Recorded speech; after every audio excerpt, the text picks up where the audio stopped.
All right, so a quick overview of the session, what to expect at the session in the next 50 minutes. We're going to start off with the cartoon gallery, looking at what can go wrong in collaboration. And we'd love to hear from you. How does it resonate with you and your experiences? You're invited to put short comments in the cartoon gallery that we'll review. The cartoons are an interesting reflection of cartoon artists listening to our conversations in the last couple of years. So it is not the cartoon artists working in isolation. It is the cartoon artists listening and finding the spots where sometimes it really hurts. And then they put it into a beautiful cartoon that makes us laugh. Sometimes it makes us nearly cry. And I think it's really about understanding the areas where we really need to pay attention, to have candid conversation, to think about it. And I think the first important step is really putting it out in the open so we know what we're actually dealing with. Then the next step can be, how do we tackle this particular challenge in practice? We then hear stories from the field, and I'm really, really happy to have here Stefania Giordini from the Netherlands Red Cross, Ramesh Tripathi from WMO, Irene Amaron from the Red Cross Red Crescent Climate Center joining us from the Netherlands, Geneva, Switzerland, and of course, Kampala in Uganda, respectively. Welcome. We then join back and say, so this part that we find infuriating sometimes in collaboration, what is it? We'll do an all caps rent, and then we take a short moment to say, so what is it actually that we can do about it? It's going to be an interactive exercise, and we're really looking forward to hearing from all of you. I think collaboration across different fields and sectors, we have probably all experienced in one way or another. So I think we all come with a treasure trove of experiences and thoughts. And so be generous in sharing your insights also in the course of this session. We'll end with some final conclusions. And needless to say, we said earlier that Chatham House rules for these sessions do not apply. So what you said might be attributed to you. So in the session, please omit organizations, projects, names of partners or donors. I think it's really important that we talk about these issues in a substantive way, and that the focus is really, can we learn from this? It is not about appointing blame or finding out who the culprit is, why things didn't go right. It is really thinking about, so if it doesn't go right, if we find these challenges, what can we do about it to make it right going forward?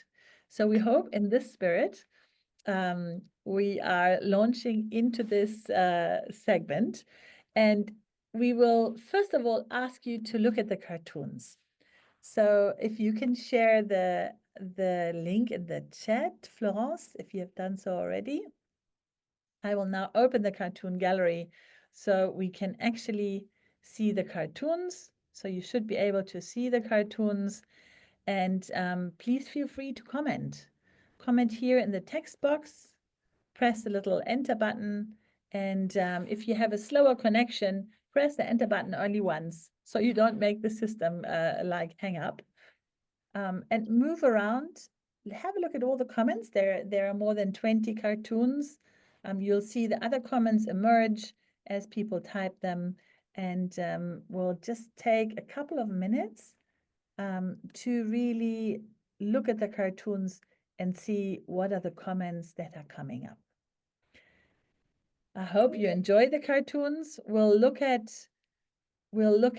the sessions as we go along. Well, I'll read some of the comments, but please be generous with your comments as you go along. And let's see if I can actually share. Here we go. Perfect. Thank you.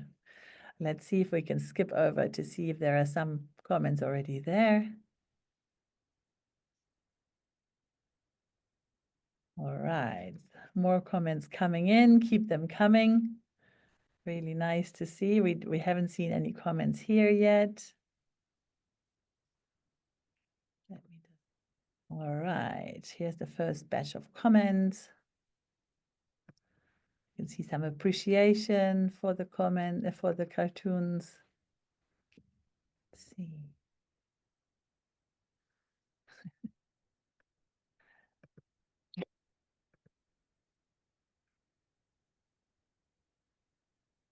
I think this one is actually perfect for the challenges of trying to do interactive sessions online when everyone has Zoom fatigue.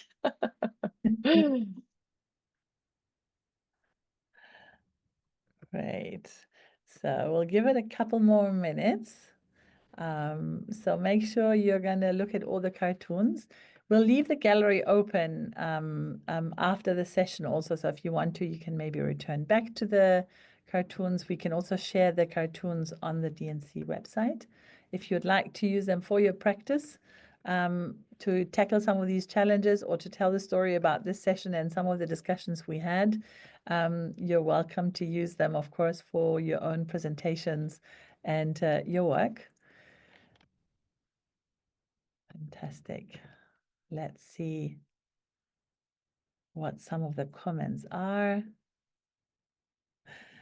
Yeah, I like this one also in the comment to say, yeah, sometimes we are relying a lot on funding, but what about the interpersonal communication that can actually maybe help us navigate the funding crunch in a more creative way? Really nice one, Florence. See some more. Super. Yeah, and sometimes the challenge it is how it can really be so challenging to navigate some of the bureaucracy in collaboration. It can be really, really tricky to navigate this well.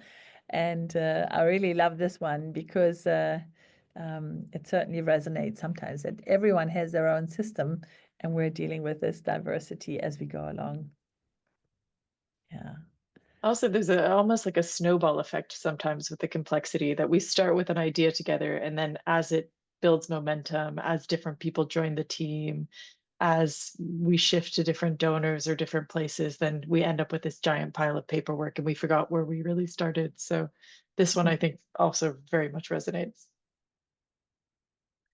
And feel free also to share with us if you've joined here online, if there was any cartoon that you thought was particularly pertinent, that you particularly liked. Feel free to unmute your microphone. This is a D&C Day session. We'll keep it informal and as connected as possible while we're joining online.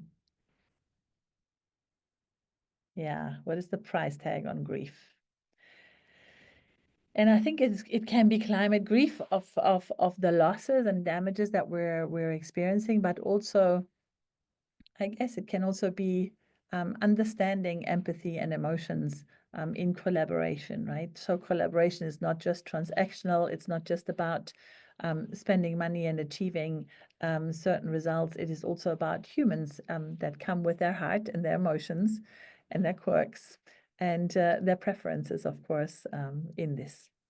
Right. In the policy making world and the actual what's happening on the ground, we're not always speaking the same language. I think in the plenary session, there was a good comment about how stories are often more powerful than the facts and figures. And that's maybe something that we're missing often when we collaborate, because we end up trying to speak a sort of policy language rather than what actually moves the needle and makes people care more. Mhm. All right, Florence, let's see a couple more. Sometimes the timing issue is out. We've seen it. Let's move on to the next one. Yeah, curiosity is the best attitude when listening. Sometimes it can be tough. It can be dangerous. Next one. Silos. Yes, I think we really feel it, maybe feel the pain as we look at this cartoon from our practice. Thanks for those comments. Next one. Yes, feedback process and assessment, but also how do we sometimes offer something that is maybe not entirely appropriate to our partners in collaboration? Next one. Yeah, the bigger picture. How big is the box that we want to think out of? Next one.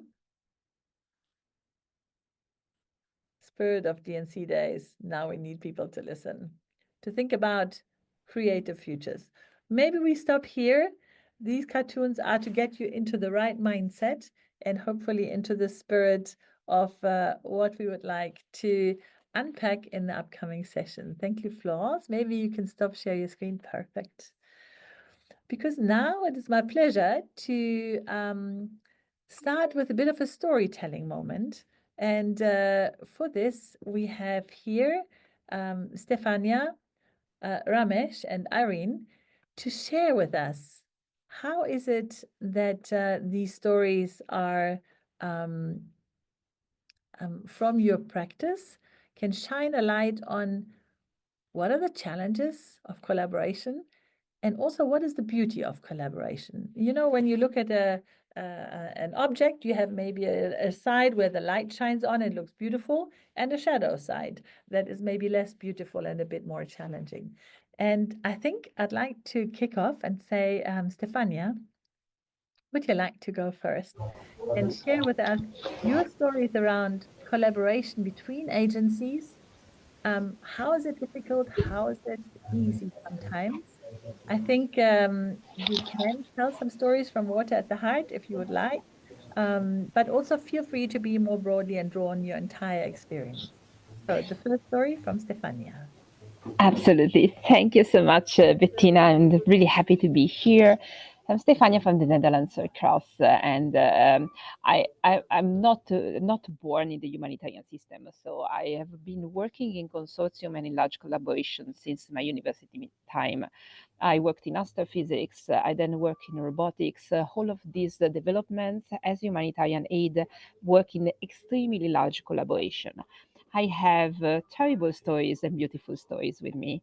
And every time I enter a new collaboration, I wonder which story am I entering this time. And it's always fantastic, to come in with curiosity to see how will it go this time. I have been me with some experiences in which what happened is that some large consortium were put together, sometimes donor driven, or we needed to have a consortium, we need to have this type of organization, we need to search for them. Sometimes it goes well, sometimes goes terribly. But in my experience, something that I've seen happening in the success stories is when the consortium members, when the collaborators, they find each other on a common goal. Having that conversation at the beginning, even if somebody else is putting you together, even if you don't know each other or you're skeptical of each other, what do you want for this world? Um, Brings together people out of a value sometimes. And this is where it really comes together in any type of field. In humanitarian aid, I've seen, for example, within the Water at the Heart of Climate Action, actors coming together from the point of really wanting to accelerate the resilience of communities to the impacts of the inevitable climate crisis. What do we want to do for this world? We want communities to thrive. We don't want people to suffer. And in Water at the Heart of Climate Action, which I entered as a story that could be any type of story, honestly. It was actors brought together by the wish of a donor that basically said, I'm going to give you this funding, but only if you work together. And now I'm going to give you a little bit of background because here it's a success story, so I can share names, right? So, Water at the Heart of Climate Action is the biggest commitment from the Dutch government to the global water agenda. It started at being announced and launched at the UN Water Conference in 2023. And so the donor is the Dutch government, which of course had all eyes on themselves. They were co-hosting this conference, so they really wanted to come up with something good. And they said, look, we have seen you, humanitarian workers, so Red Cross, disaster management agency supported by UNDRR, and Met agencies supported by the World Meteorological Organization, working by themselves in silos, the famous towers that we have seen in these cartoons, and really with good intention. But by you not working together, we are never going to achieve this goal of actually having working early warning system for all, and at the same time, water resilience on the ground at the community. So, how do we do that? You have to figure it out, but you have to figure it out together. I quote this as being called an arranged marriage at the beginning. It's not my quote, but somebody else called it. And I came into this collaboration with, after years of being in consortium, let's see where this is going. What I found was, first of all, we could immediately have the conversation on the common goal. Everybody saw what was not working within their own mandate, but also, people suffering. So we all had this intention of having a better world for community, accelerating this necessary development that we needed on the ground to have a working early warning system, communities that could receive the warning and know, have contributing to the making of the warning, know what that meant, knowing which action to take, and at the same time knowing that even if they needed to get out of the way for the moment because a flood was coming, they could come back to a place with safe water where they could again thrive. So really increase their resilience. So this common story was what was holding us together. Um, I lead the Global Technical Working Group for Water at the Heart of Climate Action.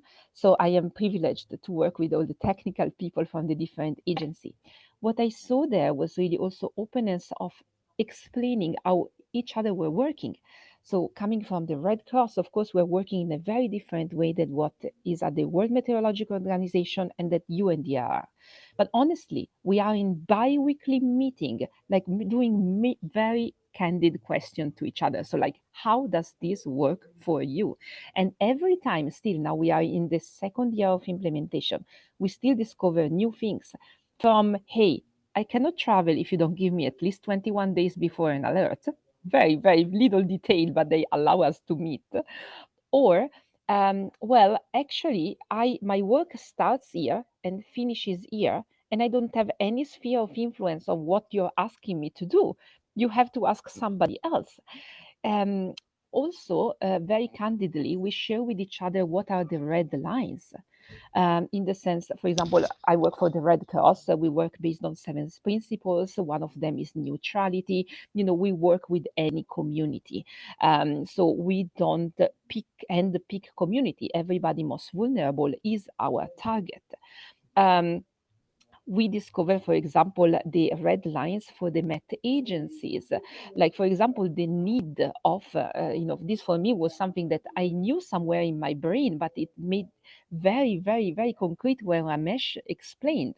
Look, in a country, if somebody else than the Met agency tells what the weather is going to be, it's a big problem.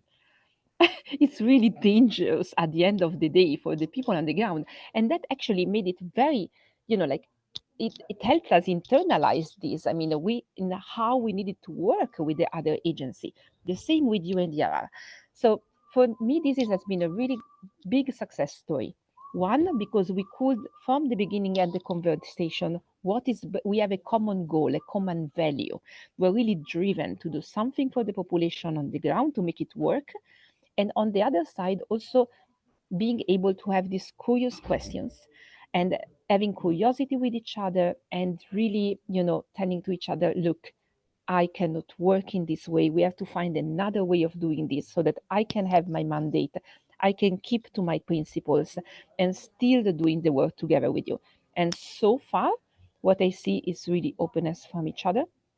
And this is actually what is bringing this initiative forward, really having this openness. So what looked like an arranged marriage is actually a really good collaboration so far that I really hope is bringing that, breaking the silos and that togetherness that we need to make initiatives, global initiatives like early warning for all, actually work on the ground for the people.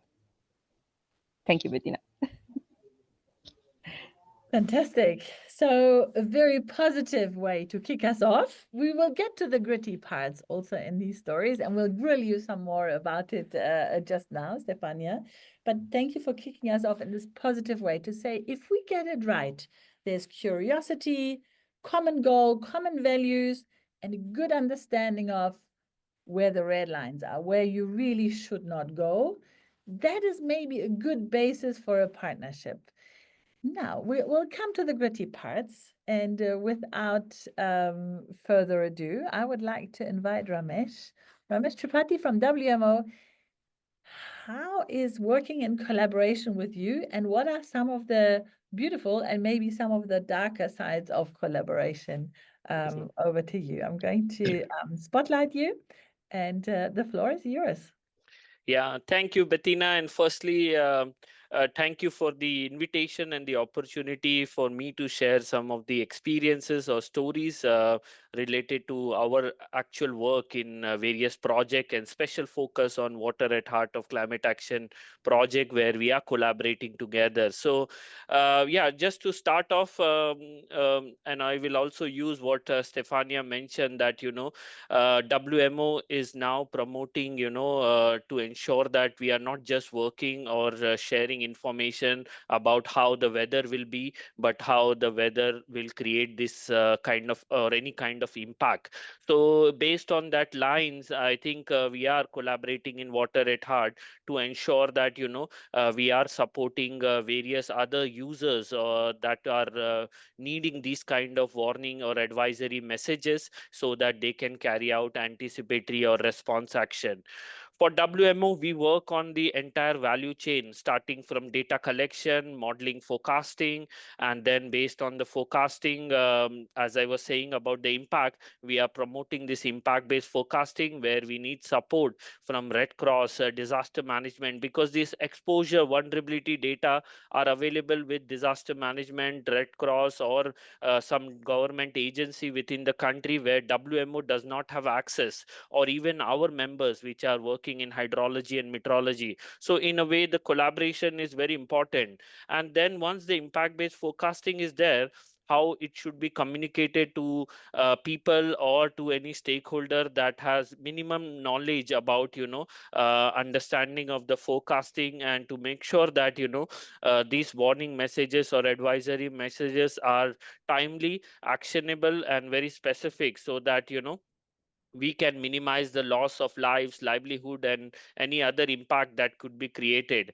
And lastly, I think very important is to get some feedback from the stakeholders, especially from hydrometeorology or from WMO side. We are providing warning messages, but whether it is accurate, whether it is very tailored or specific, this is something we will only know once we get some feedback or responses from the users of these warning messages, and that can help us to improve our work in terms of data collection, in terms of better modeling and forecasting. So the value chain should work at all the steps, including the feedback and the response that we should collect time to time from various stakeholders. One of the challenges when we started this collaboration under Water at Heart, we were discussing with various stakeholders coming from different agency like Red Cross and all, that were not knowing actually the work of WMO, and we were also not directly working with them. So what happened is, like, initially I was talking about this interoperable platform and the impact based forecasting, and especially I think uh, there were some initial comments or input from various agencies like from disaster management and Red Cross, that they work on, say, threshold for forecasting on water level. Yeah. But for us, we work on discharge, amount of water flowing per second from one point to other point. So it was completely different. I mean, the triggering for any kind of warning, maybe for Red Cross was on the water level, but for us, we provide more on the forecasting or the warning or advisory messages based on the discharge. So it was important for me to understand why water level we don't use, because you have a one water level defined for a kind of a warning or an alert message, and the next one on the action. And these two difference between the level can go from one point to another point in few minutes, in case there is a release of water from a dam. So the level, say 1 meter, can go from 1 meter to 2 meter in, say, half an hour time. So it will not give enough time for preparedness and for any response. But the discharge forecast allows us to see how things are going to happen in the upcoming hours as well as in days time, so that timely and necessary warning messages can be provided in advance, so that necessary action can be taken up. So in a way, it was bit of challenge, and I'm sure slowly people are understanding. And apart from this water level threshold, having the discharge measurement, and to ensure that the forecast based on discharge can be very useful, so that it can be pretty much in advance informed to various stakeholders. The other thing is about impact based forecasting. I think it's not just the vulnerability data or exposure data that can be provided. We need a lot of other information like digital elevation model. We need the hazard map at as much as possible to the lower scale, like 90-meter resolution or say 50-meter resolution. Then only we can provide a downscale warning messages. Currently, if these things are not available, then it is very difficult to give information up to a community level. So sometimes you could see that we are providing this warning advisories mainly at a district level or provincial level, and maybe the expectation was that we could go quite deep at the level of community. But as I said, it's not WMO or hydromet agencies. The data and information that are very critical that should come from the country level, including also the past work done by Red Cross or other agencies that has developed some kind of product that should be shared. So this is something very important to consider, and to ensure that this is something, a work that will continue to go ahead. The other thing is basically the collaboration in terms of data and information. I think when we started initially discussion, there were expectation from stakeholder that can we receive data on the rainfall or water level, or like raw data that is coming directly out of station. So for me, it was important to make people understand that, hey, there is no value added in case you get this raw data. What you need is more processed products or data that can help you in better decision making. Imagine I'm getting every 15 minutes rainfall data. What I will do as a farmer, what I need is basically how much rain it has happened in the last 24 hours or 72 hours, and what is going to happen in next 24 hours and 74 hours, 72 hours. And this will be very important for me to take better decision in terms of cropping, in terms of harvesting, in terms of drying of crops, and many other things. So in a way, this is how it was important that having this weekly meeting or regular technical working group meeting or regional level meeting, it help us to better give this kind of information to the stakeholder, so that they better understand the importance and value added that we are bringing in under this partnership of Water at Heart of Climate Action project. So I will stop here looking at the time, but happy to hear if there are any question, and happy to provide any response on that. Thank you.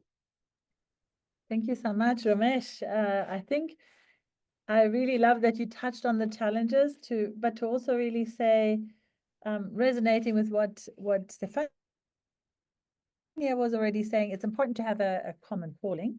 I think you unpacked a little bit more some of the challenges, right? Like, are we even asking the right questions? Do we have the same technical understanding? Do we use maybe the same language, but we mean different things? I think those are really pertinent challenges in collaboration with an agency, because often agencies have their own culture, right? Their own vocabulary, their own way of discussing, preparing, documenting, minuting even meetings, etc.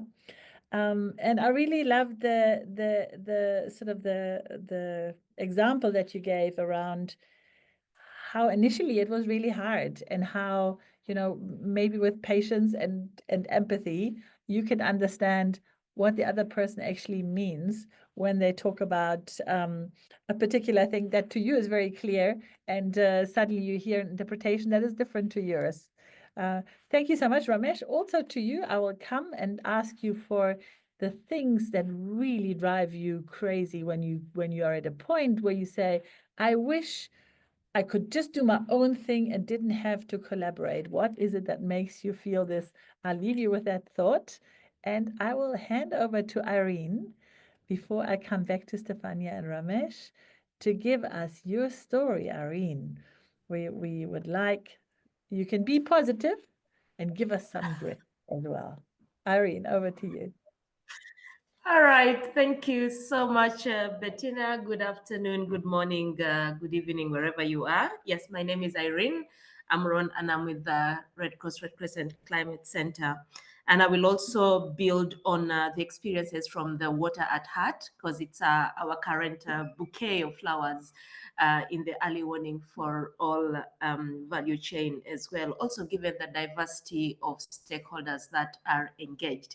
So on the exciting bit as well, I think from the word go, the way the program was set up, that stakeholders from the relevant pillars or the relevant chains within the early warning systems were all involved and were fully funded, for me is one thing that was really quite exciting. That one, it was clear the resource allocations broadly in terms of who was getting what, and the need for us to be able to ensure that there is linkages across everything that we are funding.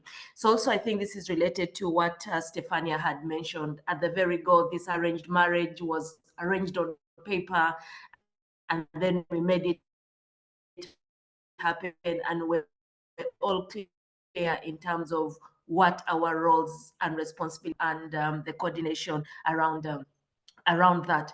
Then I also loved the layers of organizations and coordinations and governance structures in terms of at country level. For example, from Uganda, we had our own governance structure and coordination structure at the regional level and at the global level.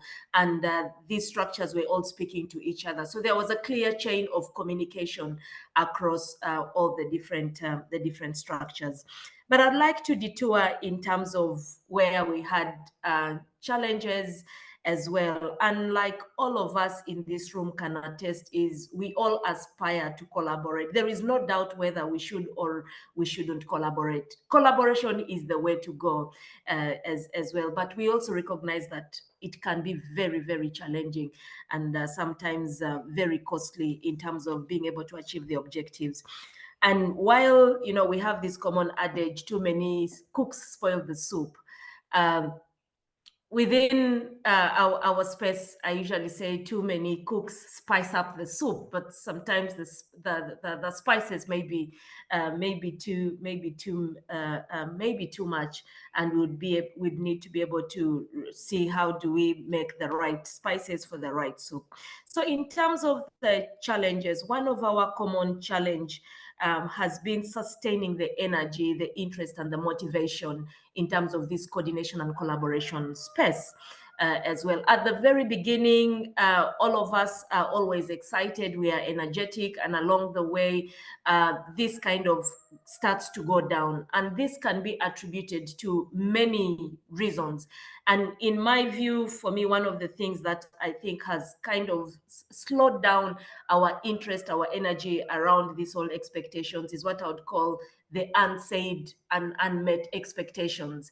And in the space where we operate in, usually allowances is a big issue that people may not be bold enough to mention they need allowances. But in the corridors, people expect allowances for, standing allowance, sitting allowance, speaking allowance, all these sorts of allowances. That when we are invited, for example, if we have coordination meetings and all these things, that, there is an expectation of a financial gain. And this is unsustainable, really. And this is one of the challenges that we tend to face across. And one of the ways we've been able to address is open communication from the start, that this is what is available, this is not available, and then people are able to make their informed choices. And for me, this unsaid, unmet expectation spans across the Water at Heart coordination and collaboration space. In my experience, at least I have encountered it in any collaboration, that you always have this unsaid, unmet expectations, particularly around the finances as well. So this affects then along the way, you see people dropping off, these coordination conversations, these mechanisms, if such expectations are not met. Then the other bit that the other challenge we faced was unfamiliarity in terms of the ways of working of different organizations, the bureaucracy, the way things are done. While in our spaces, it's as easy as picking a phone call and calling my director, for example. I can just pick up a call and call Aditya and say, hey, Aditya, we need you to show up for this meeting, XYZ. Would you be available? For some of our colleagues, the chain of command is really high. You need to talk to somebody who has to talk to somebody who has to talk to someone until they get to the job. So sometimes not being familiar in terms of the different organizational protocols caused a lot of collusion around schedules, around what needs to be done when, and again, how we address this is along the way we had to, sit down and say, okay, how can we make the best out of this space? And so we were able to learn, this is how, for example, the UN does its business. This is how the Red Cross does its business. This is how the government does its business. You cannot just call, for example, the permanent secretary and say, dear sir, we need you. There has to be processes and all that. So understanding that was really very helpful to be able to smoothen coordination. And then we also faced challenges around territoriality. I struggled with pronouncing that word, but territories and mandates. This is the Red Cross space.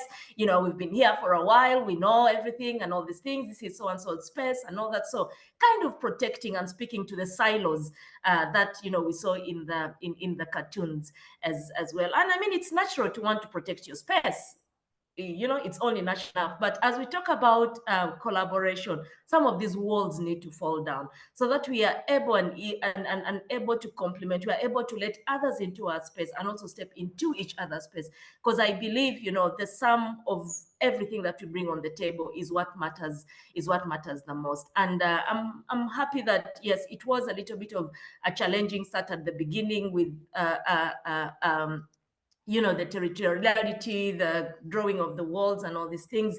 But again, with this arranged marriage, this is the big picture we have to go through. And we've had to unlearn some of these things and be able to, be open enough. Ramesh mentioned the issue around, data.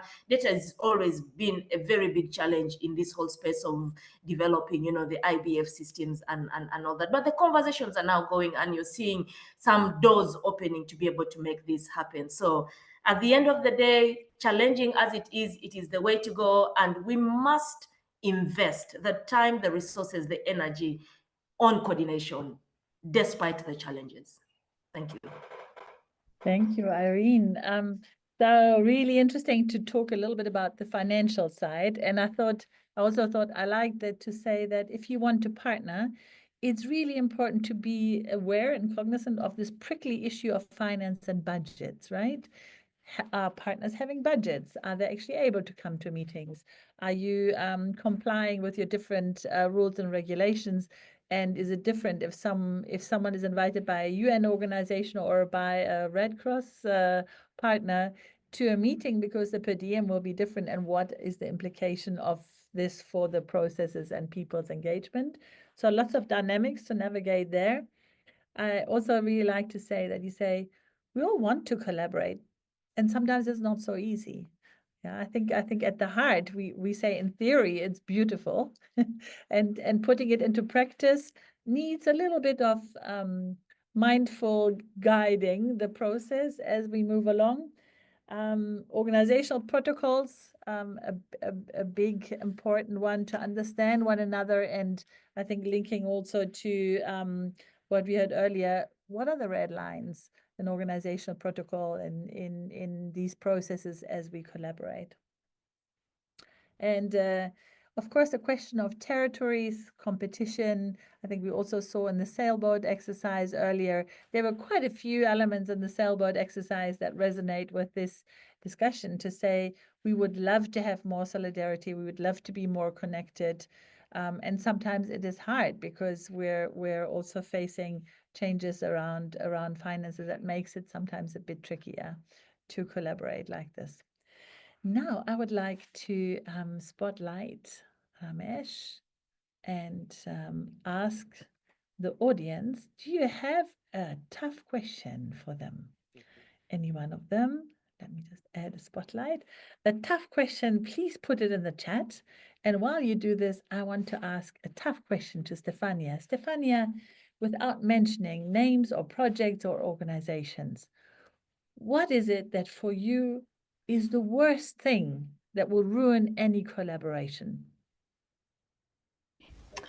Um, I can mention two. One is mistrust. So when organizations do not manage to trust that the other has either good intention or they're able to do their job well, and you sometimes can taste this into the conversation, and this is something that really does not help. Because I do think that when somebody enters in a collaboration, especially if we had that conversation at the beginning about values, it opens up to trust. Like we have the same aim, and you also have to dare to kind of let the other do their job, like in a way. And also, of course, the feedback is welcome. And even if they're doing something that you have done for the last 25 years or 160 years, sometimes. Give it a little bit of trust. You may actually, I mean, I like that you can discover a new spice, a new flavor. The other thing that really makes me mad sometimes is when you see organization entering a collaboration, but actually they're just continuing their own project. So you see them disappear and like just doing their own thing, and you don't go where you don't understand where they're going, and you're like, wait, this is not what we were proposing to do together, right? This is your own project. So Thanks, yes, Stefania. that can Cool. happen. Thank you, Stefania. Ramesh, what for you is really challenging? Maybe it happened in the past, or maybe it is like something you're scared that might happen in the future. But what is it for you that is so challenging in collaboration that can you share that with us? Yeah, definitely. I think in a way it's not a challenge but something where I need to be a bit patient. What happens is like sometimes we have a partners meeting and we I present something, for example, on interoperable early warning system. So I'm expecting all the partners to be there. What happens is only 2 or 3 partners are there and 2 or 3 partners don't join. So next time when I'm again sharing something, an update, and all the partners that were not present in the previous meeting, they ask some question that was already discussed. So it's like multiple times same thing needs to be presented, and sometimes it's a bit frustrating, but in the same time you need to be a bit patient. So for me, I want to make sure that this information goes to all the people that are part of the project, and time to time I keep reminding them or presenting them the same thing. I would expect that after it is being informed to 1 or 2 people in the organization, they understand and they go back and share with their people within their organization or at working at the national or local level. So these kind of information sharing and making sure that everyone is on the same page, sometimes it's a bit frustrating or it's time consuming. So but I am also learning together with other people, because sometimes one partner has one specific requirement, other partners has specific requirement. So it is possible that I have to do this for multiple partners or people so that they better understand. The other thing is the expectation. I think sometimes I hear from people that okay, we are developing this early warning system and that will solve all the problem, and we will start saving people life and all. I just want to tell sometimes to them directly that it's not like COVID vaccine, that people were dying of because of COVID, and suddenly the vaccine came in and you started giving them like a dose and you started saving life. Early warning system is not like COVID vaccine. I think it needs to be working fine once you give some information and data to it. It's like a engineering solution, so it will only work on what information you give. Like also now artificial intelligence and machine learning. So whatever input given, good input meaning good output. So in a way, that is something very important. So sometimes people say early warning system or early warning messages provided was not very accurate, or it was not very good. But it's not because early warning system gave it from itself. The model was trained based on the data provided. So you need to bring the data, and then only the model can perform better. So sometimes it takes some effort to make people understand this, and sometimes it could be quite frustrating, because it's a process. Early warning is a process. It does not come in one day, something that can solve the problem. In many developed countries where we have worked, it's a process that has gone till 10 years, 15 years. Now their early warning system is good, but still I think it's not fully 100% accurate. So these kind of things sometimes are a bit challenging, and we are trying to overcome. And I think meeting sometime face to face resolve these kind of issues, and where you are able to explain them over a coffee rather than just having online meetings, and where you're not able to connect with the people. So just wanted to add that thing. I hope I was able to answer to this difficult question. Thank you, Ramesh, and thank you for being so candid. That yes, it takes a lot more than just a small ingredient, but really an understanding of the complexity of the different components that you actually are putting together, right? So you don't jump to conclusions or make promises that are maybe harder to keep. Irene, over to you. For you, what happens if collaborations are really, really turning bad? What for you is your worst that can happen in collaborations? Um, I think, and I've also seen it, is the worst thing for me to happen in a collaboration is the power imbalance between the different partners, and especially when we are all operating from a different understanding of the word partnership, because in most cases, money then ends up being, what is keeping all of us together, what is the glue. And you end up having a relationship of the giver and the receiver, and so it is always what the giver says is what we will run across. And for me, that kind of breaks down good communication, breaks down the trust as well. If everything at the end of the day, is all about money, and you're reminded who is holding the money and who is who and who is big in this consortium and all these things. So for me, that is a deal breaker, that the empower balances as well.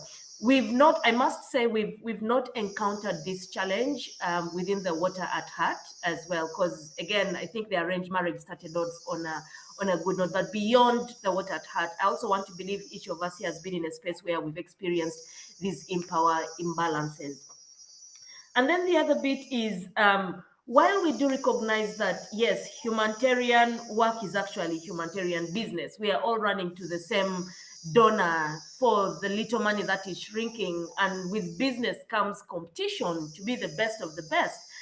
One of my frustrations around this is usually, it may sound mundane or silly, but the visibility fights at the end of the day in a consortium, in collaboration, just make me want to pull my hair out of my head, that where people want to shine at the expense of a consortium, in my view, really is one of those bummers that you think of. You're like, this shouldn't be happening in any relationship as well, and we should be aiming to make all of us look good, because if one partner shines, then all of us shine. If the other doesn't, then all of us doesn't. So yes, this cutthroat competition, humanitarian business, and visibility fights, which logo is bigger, which one is smaller, where do you put, and you will not believe sometimes the amount of time we spend just looking at the size of a logo and which corner of a paper it should go to.